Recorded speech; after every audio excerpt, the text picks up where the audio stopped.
Welcome to the GMAT Strategy Podcast. You're here because you believe there's a better way to study for the GMAT, and so do we. We created the GMAT strategy to maximize your results and minimize your effort so you can get to the fun parts about business school and life as quickly as possible.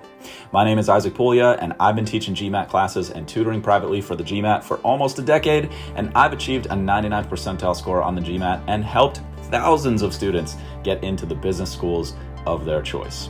I'm excited to be a part of your MBA journey since we all at TGS think our world can benefit from the best possible business leaders that we can find. If this show is bringing you value, please share it with your friends and family who are studying so that together we can make this process as easy and as painless as it can possibly be. Let's go. Welcome to Lesson 18 of GMAT Math Basics. Today, we're going to talk about PEMDAS, which is also known as the order of operations. Now that we've covered basic operations and some of the advanced versions of them, such as exponents and roots, we'll start to put all those elements together into more complex expressions. When you're dealing with more complex expressions in math, there's an agreed upon order that makes sure everyone's math can be read by everyone else. It's kind of like a common language. The core of that language is typically called PEMDAS, P-E-M-D-A-S, which is a way of describing the order in which certain operations should be done. There's other names for it other than PEMDAS, and they all work. So if you learned them a different way as a young person, or if you need to relearn them now, then you can go back to those familiar patterns, or you can learn it the PEMDAS way, which is what I'm going to teach. The only time that I would recommend changing the way that you have used it in the past is if your current system or your past system is no longer working for you. But if it's working, let's judge it by the results. Before we jump in, here's a quick quiz that's going to cover what we're going to talk about today. And this can also serve as a nice way to test yourself on this information as time goes on. There's a quiz like this at the beginning of every single lesson of this GMAT Math Basics series. Question number 1. What does quote unquote order of operations mean?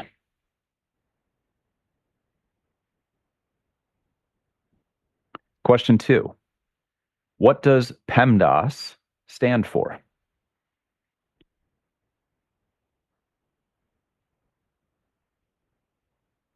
Question 3. How do you deal with many addition and subtraction steps when those are happening sequentially or in a row?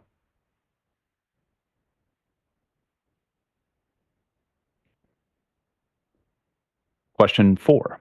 How do you deal with many multiplication and division steps when they're happening sequentially or in a row?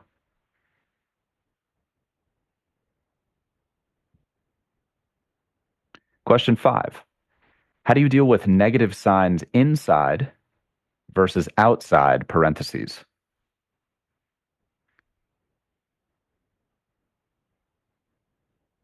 And finally, what does it mean to distribute a term?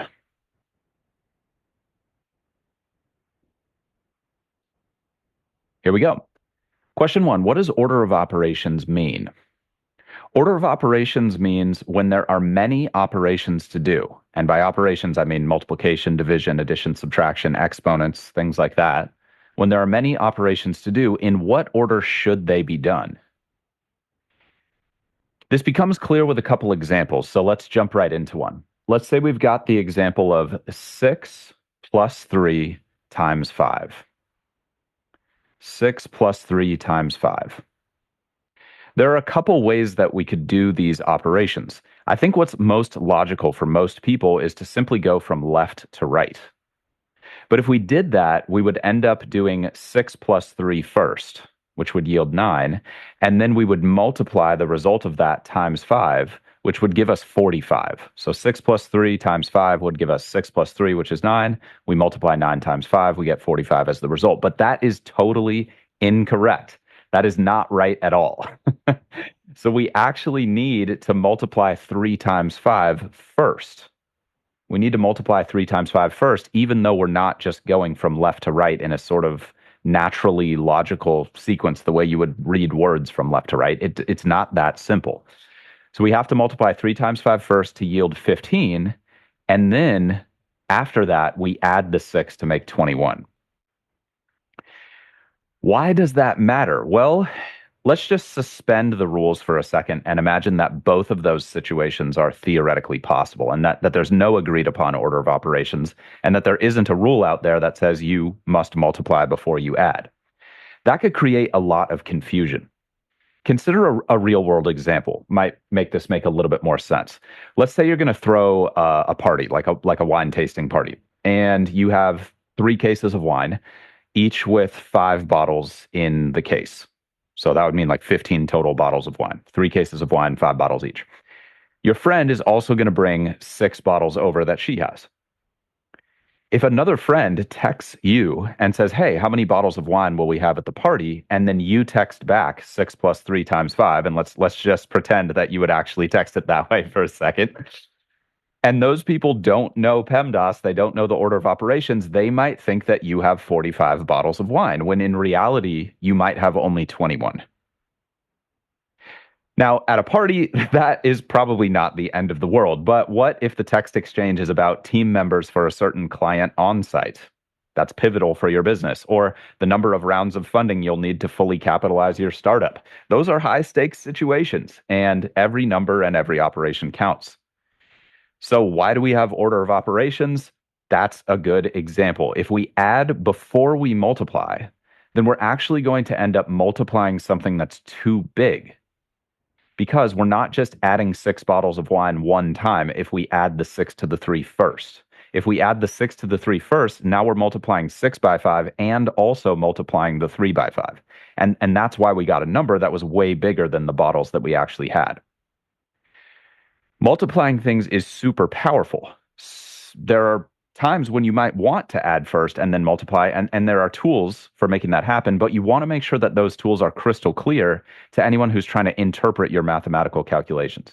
And that's why, in general, we have this agreed upon rule that we will multiply first and then add second, so that we're not multiplying every single item in a situation, or like over multiplying is how you could think about it in that example.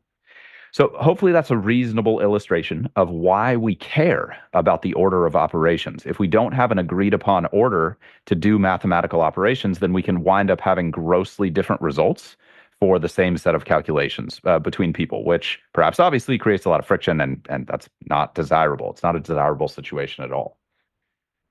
So that's why we have order of operations and kind of like what the definition of order of operations is. That brings us to the question, though, naturally, what is the proper order of operations and how do we remember to use that properly on an exam like the GMAT? Skipping over a lot of history here, to establish a universal order of operations about 500 years ago, some people started agreeing on how things should be done, and that's how we got PEMDAS. PEMDAS is what's called an acronym, and what that means is each letter represents a word in a sequence. So P stands for parentheses. E stands for exponents. M stands for multiplication. D stands for division. A stands for addition. And S at the end stands for subtraction. Again, there are other versions of this acronym, but the basics remain the same. That this is an agreed upon order that allows math from different parts of the world and different people to be interpreted universally, which hopefully I've demonstrated to at least a small degree is extremely, extremely helpful. So if we decide to obey PEMDAS, which is a very, very good idea if you want a great GMAT quant score, that means that anything that's inside of parentheses has to get calculated first. So the P in PEMDAS represents the very first set of operations that gets done when there's lots of math operations that could be done. You always start with parentheses.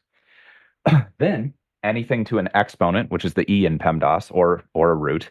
It's worth noting that exponents and roots are kind of on the same level with PEMDAS. Anything to an exponent gets calculated after you've already computed what's inside the parentheses. And only after you've done those operations can you multiply or divide. But you must multiply or divide before adding or subtracting. And that was the pivotal step that I was playing around with in our recent example. So that's what's called order of operations. PEMDAS is just a convenient way of remembering that order. Once again, anything inside the parentheses gets calculated first, then anything to an exponent or root gets calculated, and only after you've done those operations can you multiply or divide, and you must multiply or divide before adding and subtracting. Adding and subtracting come at the end. PEMDAS is really important on the GMAT. Okay, super, super important. I've said this before, I'm going to say it again because it's so important. Their job is often to test simple concepts in complicated ways. So they'll usually test really complex and scary looking things that ultimately come down to mastery of some very, very basic math concepts, which is why we're making this series for you in the first place. So let's consider an example that might show up on an actual exam. This is going to be a little bit complicated if you're on the audio feed. So imagine you've got a set of parentheses, and inside those parentheses, we've got x squared plus 3. And then up and to the right of the parentheses, outside the parentheses, you've got that whole quantity inside the parentheses squared as well. And then let's say we've got plus 3 right to the right of that. So don't worry if you're not following along with that perfectly, because even visually looking at it, it can be a little bit confusing at first to figure out, wait, what's being squared where, and what's the order in which I should do this? Like you might be tempted to just add 3 first because it seems convenient. That's why PEMDAS is so important, because that's not allowed. You're going to get the wrong value if you start adding before you do parentheses or before you do exponents. A question like this is really designed to measure a couple things. Number one, do you really know the order of operations? And I guess we could make the argument that you could also think about it as testing some broader skills, such as how good are you at preparing for really important things? Like if you know the GMAT's an important part of going to business school, then can you organize yourself and stay consistent to actually prepare and perform well in those kinds of situations?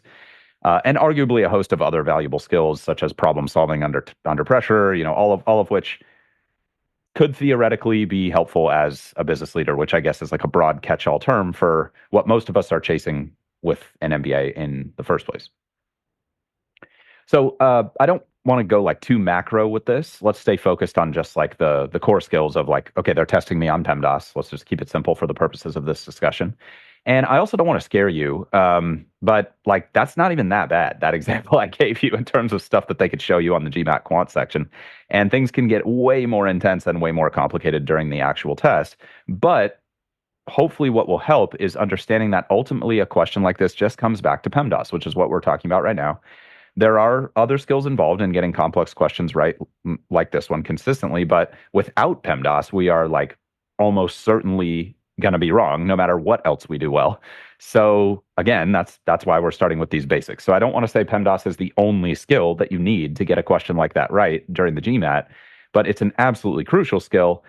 And even if you're like great under pressure and you're great with your scratch work because you listened to the GMAT strategy podcast and hopefully you took my advice on that. And even if you're super good at solving complex problems, if you don't know PEMDAS, then it's probably not going to be a very good day on GMAT test day for the quant section. Okay, so this is necessary but not sufficient. But given that it is necessary, we want to build this up, and we will get to all the other skills down the line. And many of those we've actually already covered in past episodes, which I welcome you to listen to if you're new to the pod. So a couple examples for us to try out here just to get comfortable with this whole PEMDAS situation. And then we will talk about some of the nuances that are worth mentioning, given how important PEMDAS is on the test. First example, what's 3 plus 4 times 2? Take a moment and see if you can calculate that. If you're on the road or on the go, just visualize to the best of your ability in your mind 3 plus 4 times 2 with no parentheses anywhere. 3 plus 4 times 2. I'll give you a moment.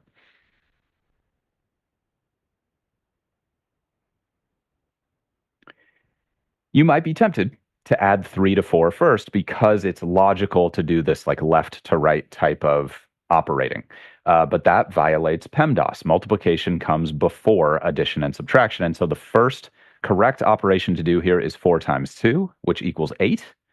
And then after you do that multiplication, you add 3 to make 11. So the correct answer to 3 plus 4 times 2 is 11. Let's do another example. What's 8 plus inside parentheses 6 divided by 2? Okay, so inside the parentheses, I've got 6 divided by 2 times 3. So 8 plus inside the parentheses 6 divided by 2 times 3.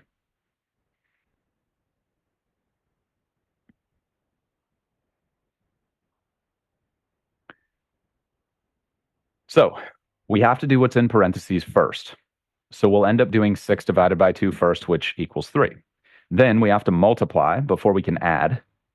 And so we will multiply 3 times 3, which gives us 9. And then the very last move is to add 8 to 9 to generate 17. So 8 plus 6 times 2 in parentheses, 8 plus in parentheses 6 divided by 2 times 3 is going to equal 17. Okay, one example going a little more complicated here. Let's say you've got a set of parentheses, and inside that set of parentheses is 1 plus 3 squared. So imagine a set of parentheses with 1 plus 3 squared inside of it. And then outside the parentheses, you're going to take that whole thing in the parentheses to the second power. You're going to square the result of what's in the parentheses. Take a moment and see if you can figure that out. 1 plus 3 squared inside the parentheses, and then that whole quantity squared.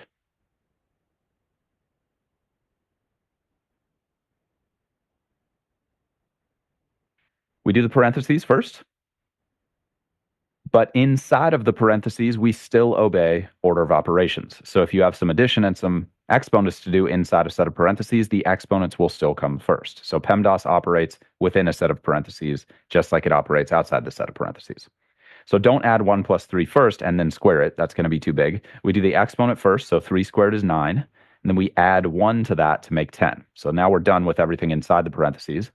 Then we've got that whole quantity to the second power. So we calculate 10, we square that, and the result is going to be 100. So 1 plus 3 squared, that whole quantity squared, is going to be 100. Those are the basics of order of operations. If you learn those well, you should be in good shape with the basics for this kind of stuff on exam day. I do want to set you up for some additional success and fast track your GMAT Math Basics progress a little bit. So let's discuss a couple notable additions to the core concepts here. First note, think about multiplication and division as being on the same level. So even though in the acronym PEMDAS, M comes before D, there's actually no hierarchy between multiplication and division. What does that mean? That means that multiplication doesn't have to happen before division, and division doesn't have to happen after multiplication. They just both have to happen after exponents, but before addition and subtraction. Hopefully, though, you're asking yourself, well, what if there's like a bunch of division and multiplication in a row? Something like 3 times 4 divided by 2 times 7. Like that, there's a couple different ways you could go about that. So let's make a rule for how to deal with that kind of situation. And I would recommend memorizing that within multiplication and division, always operate from left to right. So if the only operations that you have to do are multiplication and division, start with the operation that's furthest to the left and go left to right. So that's one situation where you can just kind of do it this logical way, the way you would read from left to right if you're reading in English. I'm sorry, I forgot that caveat earlier. Not every language reads from left to right. But if you're listening to this in English and you're taking the GMAT in English, which is highly likely, then that left to right sort of logical progression hopefully makes sense. But that's good news. Within multiplication and division, you just go from left to right all the time. So let's go back to this example I just gave of 3 times 4 divided by 2 times 7. So we can just start on the left with 3 times 4. So we do 3 times 4 first, which equals 12. And then we do the division, which is divide by 2. So 12 divided by 2 is 6. And then we do the final step, which is 6 times 7, which equals 42. So 3 times 4 divided by 2 times 7, with no parentheses anywhere, is going to equal 42. Why does that matter? Well, imagine if you did all the multiplication first and then did the division later, you'd actually get a different result. So for example, if we did the multiplication first, 3 times 4 on top would give us 12, and then we did 2 times 7, that would give us 14, and then we would have 12 divided by 14 because we saved the division for last. And perhaps obviously that's not the same as 42. So we would get a totally, totally different answer. And that's why those kinds of conventions are super, super valuable. They again, they allow us to speak a common language of numbers. Really, really valuable, really important, because it's really valuable and important to be able to share numerical concepts and calculations amongst people with different backgrounds or across different communication channels. I mean, just imagine what would happen in the world if there was no common system of numbers. Like it would be so much less efficient. There'd be so many things we could not do that really rely on this. So without going too far about with the why and like going too macro again, let's just stick with memorizing the rule. Within multiplication and division, always operate from left to right. Next valuable and additional concept, it's also very worth memorizing that the same thing applies within addition and subtraction. It works the same way. Within addition and subtraction, operate from left to right. So just to really drive this point home, addition and subtraction must happen either inside parentheses or after everything else. They're at the end of PEMDAS. But if you have 5 steps of addition and subtraction in a row, in those situations, just like with multiplication and division, you just go left to right. Let's use an example. What's 10 minus 3 plus 5? Think about it. 10 minus 3 plus 5.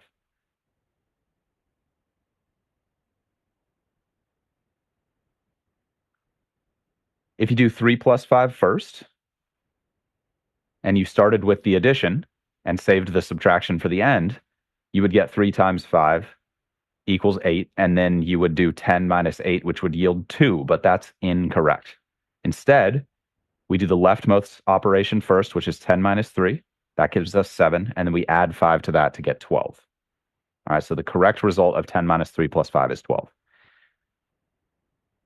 That's multiplication, division, and addition, subtraction. In those situations, always go left to right. If you remember those things, you should be in great shape if those kinds of situations arise on test day, which they almost certainly will. That this is like virtually guaranteed you're going to see PEMDAS related stuff on your official GMAT. What else is worth discussing here? Let's talk a little bit about negative signs inside versus outside parentheses. It's very commonly tested, and it's also just an easy thing to get wrong, especially if you haven't had a lot of practice with this recently, which I assume most of you listening to this have not. It might have been a very, very long time since the future of your career depended on knowing how to do math without a calculator. Let's just be real. It's probably been a minute. So one of the best examples of testing simple concepts in complicated ways is negative signs with parentheses. Quick example of this. Let's say within a set of parentheses, inside the parentheses, you've got -3 plus 5. So the negative sign is inside the parentheses in front of the 3. If we're in that situation, we would add -3 to 5, which yields 2. But if all we did was move that negative sign outside the parentheses, and so it was a set of parentheses, and inside of that set of parentheses, you had 3 plus 5, and then outside the parentheses was a little negative sign, you would have to add the 3 plus 5 first, and then multiply that result, 8, by -1. And that's the way that I would recommend thinking about that if you have a negative sign outside a set of parentheses.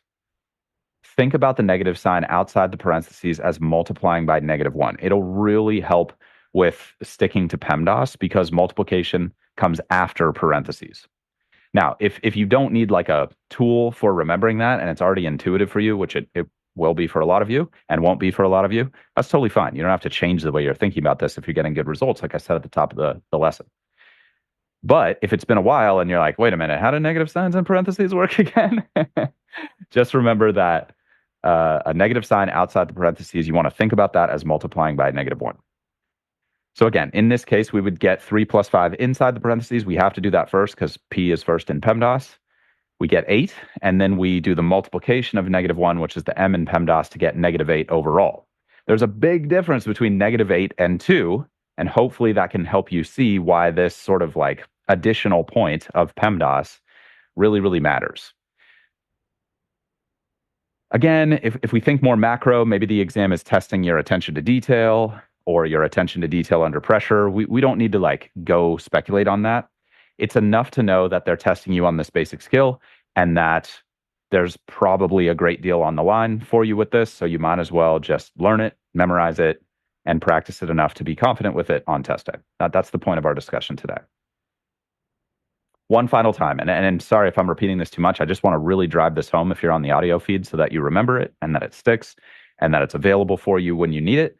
Anytime you see a negative sign outside the parentheses, think about it as multiplying by -1. Again, this concept is heavily tested, especially with exponents. The GMAT really likes to test this whole inside versus outside parentheses with a negative sign with exponents. For example, let's say we've got -3 inside a set of parentheses, and then outside the set of parentheses, we're taking that to the second power. We're squaring what's in the parentheses. We'll contrast that in a moment to the negative sign being moved outside the parentheses. So set of parentheses, 3 in it, negative sign to the left of the left parenthesis, and then to the second power outside the parentheses on the right. So let's begin with the negative sign inside the parentheses. So this is set of parentheses with -3 inside of it. We're squaring that quantity. If the negative sign is inside the parentheses, then you are squaring -3. That means you are multiplying -3 times -3, which will yield +9. Negative times a negative is positive. But if we contrast that with the negative sign outside the parentheses, and we have set of parentheses with just 3 inside of it, negative sign to the left, and then exponent of 2 up and to the right of the parenthesis on the right, then you want to think about it as multiplying by -1. And if you stick to that, and you stick to PEMDAS, then that will remind you you have to do the exponent first. You have to do the exponent before you multiply by -1. So in that case, you would square +3 first. 3 to the second power is 9. And then after that, you would multiply that result by -1 to get -9. I'm just going to quickly repeat that. If we have the parentheses, if we have the negative sign inside the parentheses, we're going to get +9. If we have the negative sign outside the parentheses, it's -9. So that's a big difference. And it's worth memorizing this because you can almost be certain that both of those would be options in the answer choices if that were a GMAT question on test day. Okay, like A would be -9, B would be +9. And they just love to put us in those kinds of situations where you have the opportunity to doubt yourself and doubt the nature of reality and like the space-time continuum. And we don't want to be thinking about that during the GMAT, okay? We want to know, all right, this is a PEMDAS situation. Negative signs inside the parentheses, it's +9. Boom, that's my answer. Next question. Okay? Very, very valuable.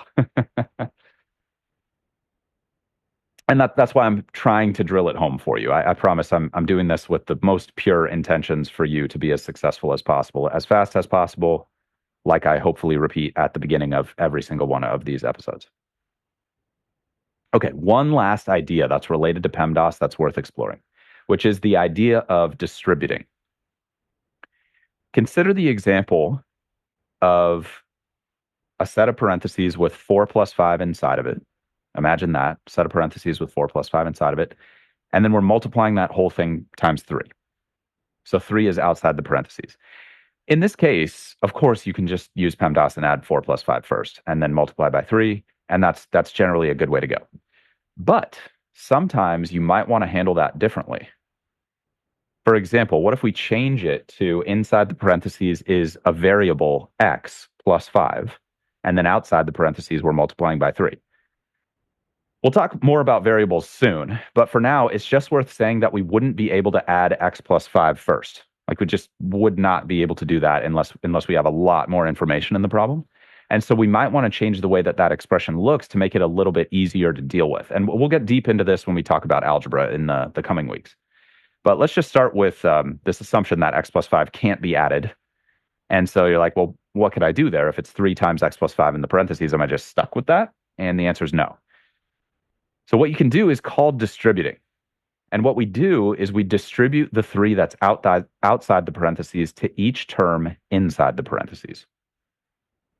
It might seem like we're kind of getting around PEMDAS when we're doing that, but we're actually not changing the value of the expression, so it's allowed. It's like a legal loophole in the whole PEMDAS thing. So let's return to the 3 plus 4 times 5 example. And let's say that we're not going to add 4 plus 5 to get 9 and then multiply by 3 to get 27. Let's say we're not going to do that. And we want to distribute instead. So again, distributing means multiplying each term inside the parentheses by the thing that's outside the parentheses. So in this case, we would multiply 4 times 3 first, and then we would multiply 5 times 3. And we would keep the little addition sign between those 2 terms. Now we would have 4 times 3, which is 12, plus 5 times 3, which is 15. And you'll hopefully notice that 12 plus 15 is equal to 27, which is exactly what we would have gotten if we had done the 4 plus 5 first to get 9 and then multiplied that by 3. We get the same value. So that's why that's allowed, because distributing gets us the same result as if we had followed PEMDAS. It's kind of like a valuable workaround, a valuable side path, or like backdoor maybe. Clearly, when it's just numbers and no variables, that's way more steps and way more work. So I definitely don't recommend doing that if you could just like do the math inside the parentheses first. But if you cannot do the math inside the parentheses, like the x plus 5 example, this is going to be a great tool, because it's mathematically equivalent and it would give you a little bit more flexibility. So for example, with the x plus 5 example times 3, we could do 3 times x plus 5 times 3. And then depending on the situation, 3x plus 15, which would be the result of that, might just be easier to operate on or deal with or simplify depending on the other aspects of the problem. I don't want to get too deep into algebra here in this particular lesson. That's coming up soon. But for now, just know that distributing, if you see that in some explanations as you're working on these math basics, is totally allowed. And it technically does not violate PEMDAS, even though it kind of looks like it should. But it ends up working out. That's it. That is everything that I recommend knowing about PEMDAS and what's called order of operations on the GMAT. If you would like some practice building up your PEMDAS skills, I definitely recommend using a generative AI tool of choice. That's kind of a mouthful. Generative AI tool of choice. And using a prompt like something like generate 10 problems to help me master PEMDAS on the GMAT. Something like that. Making sure the AI knows that you're studying for the GMAT, that you want to master PEMDAS. You can do your own version of that prompt, and you'll typically get fairly good results. You can always ask for more questions. You can ask the AI for harder questions. You can ask for easier questions, and you can ask for explanations as well. Yes, we're still currently, as of today, in this situation where a lot of these Gen AI tools will do some hallucinations. So you might have to check it with a calculator. But it's still a very great, very flexible tool that you can use to upskill on your own for free. And obviously, if you have a provider that's giving you a lot of structure around the basics, then hopefully this podcast is just reinforcing those things, adding on to your existing studies, and hopefully you're having a great experience with your current provider if you do have a more structured plan. But if you don't have a structured plan and you're just looking to get a little bit of practice, I think those Gen AI tools can be great for math basics. I've said this in the past, I'm just going to repeat it. As of today's technology, those Gen AI tools are not very good at simulating real GMAT problems. Like I wouldn't ask it to come up with a actual GMAT problem for me, because that's going to affect your pattern recognition a little bit. So if you want real GMAT problems, similar to what you'll see on test day as a data set to train on, then you definitely want to get what's called the official guide for GMAT review from MBA.com. And there's some supplemental guides as well if you need some more practice questions. So that's a great source of actual GMAT questions. Those are real GMAT questions that have appeared on past GMATs. And AI tools are not good at simulating that. And also, just quick tip, AI tools as of today are not good at helping you study plan for the GMAT. They just spit out a bunch of really contrived stuff that's like a summary of a bunch of blog posts from like the last 10 years. And it's not a good or reliable situation. So if that's the plan you've been using, I highly recommend going back to our study plan episodes from 2024, even the study plan episode from like 2019 in the audio feed way back. It is going to be more valuable than trying to get a Gen AI to teach you how to study for the GMAT top to bottom, okay? But if you're struggling to understand the explanations in the official guide for those questions, or you want a different perspective on official guide questions, kind of like a digital tutor by your side, then Gen AI tools can be really, really great for that. You can copy, paste the problem text into the AI, and or actually, I am not 100% sure if that's legal on copyright. So if it's not, I retract that previous statement, and please do not do that. I am ignorant, so please let's just give that caveat. None of this is legal advice. All of this should be done at your own risk, and this is just my personal opinion as a GMAT expert about what I have found to work for raising people's scores. I do not know if that is actually legal, and huge apologies to anyone who holds copyright if that's not legal. Having said that, if you find GMAT-like problems on the internet and you would like an AI to explain it to you, then that can be a valuable way to increase your skills on the GMAT. And I will leave the legal details up to people who are more informed about that than I am. Again, just trying to set you up for success given the resources that are out there. I personally think that when you're entering the GMAT market, it's very overwhelming how many resources there are, and it's extremely difficult as a student to know like what to trust and what's going to be helpful and what you should invest in. If you're not sure about that and you're just getting started and you're looking to pick a paid provider or just a plan forward in general, then I highly recommend our episode that's titled How to Start Your GMAT Studies in 2024, which is updated for the new version of the exam. And that should be about, I don't know, 30 episodes back, something like that from January of this year, 2024 currently. If you'd prefer to get advice from an extremely well-informed human and not a Gen AI tool, then please listen to that episode and or find us at the GMAT Strategy on any current social channels and shoot us a message, and we will do our absolute best to help you out. As always, my greatest hope is that this material will make your studies as easy and as painless as they can possibly be. If you want more tips and strategies for optimizing your performance on the GMAT, please head to our website, thegmatstrategy.com, which is linked in the description of this content, and check out our video on how to reach your dream GMAT score in half the normal time. In the meantime, this is a regular show, so please subscribe and please stay positive and stay consistent with your studies. Talk to you all soon.